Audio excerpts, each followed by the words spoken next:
Hey, it's Earth Castle.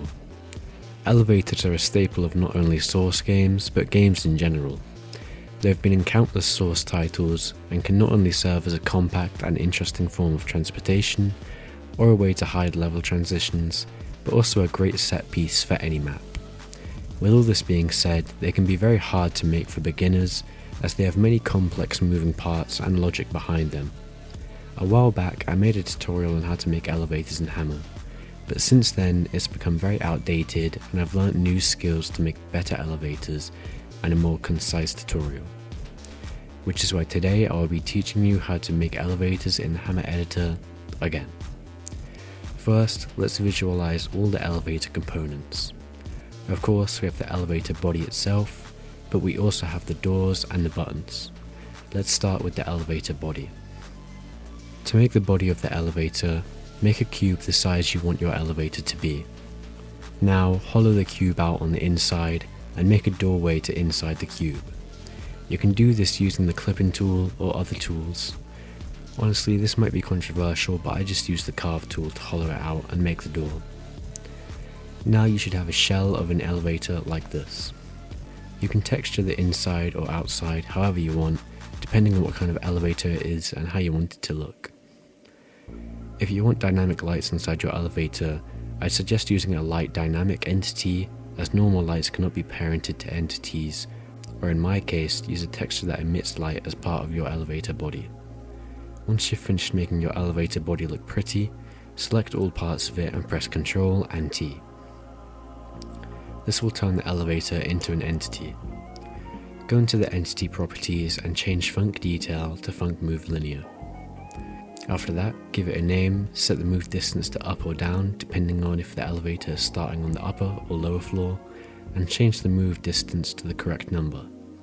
You can find this number by drawing a selection line from the middle of your elevator to where the middle of your elevator will be when it has reached the other floor, and looking at the hammer units. You can also change the speed of the elevator or add sounds when the elevator moves, but these are not necessary. Now you need a way to trigger the elevator, which is where the buttons come in. You will need 3 separate buttons, one for the lower floor, one for the upper floor, and one for inside the elevator. I'm assuming you already know how to make buttons, so I'll start with the floor buttons first. First, make the 2 buttons with one on each floor. Go into both of their properties, find the flags tab, and turn on Use Activates and Toggle. These are self-explanatory as to their function. Then in the outputs, you're going to want to make one of the buttons have an unpressed elevator close output and an unpressed elevator open output for the other. Close and open basically just mean move up and down. Then create the 3rd button inside of the elevator and apply both open and close outputs along with the flags of the other 2 buttons. This means you can go up and down when inside the elevator. Now for the final part, the doors. You're going to want to make 3 doors similar to the buttons. 2 on each wall where the elevator meets, and 1 on the inside of the elevator doorway. This is pretty easy to make. Just make a brush over the area, split it in half, and make it a Func Door entity. Set the move direction for each door to away from each other, make the delay before reset -1, and turn off all flags except for toggle.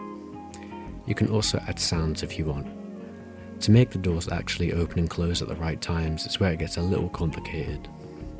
Go back into the button settings and make the lower floors button close both top doors using an unpressed door close output twice, and do the same for the upper button, making it close the lower doors. This means that if someone calls the elevator up from another floor, the doors will immediately close on the other floor, so the moving elevator isn't exposed. For the button inside the elevator, just make it close every door when pressed. Safe and simple. You're also going to want to go into the elevator body properties and add on fully opened and on fully closed outputs, so that when the elevator is fully upper or lower, the corresponding doors to that floor open along with the inside elevator doors always opening no matter what floor. This is the setup I'm using for that, with my elevators starting closed or on the lower floor. I also added a one-time trigger to open the elevator doors when I get close enough on the bottom floor, but you can just have the upper or lower doors start open or something. Don't forget to parent the inside button to the elevator body and you should be done. Here's how it works and looks in game. The doors start closed and open when I get close enough.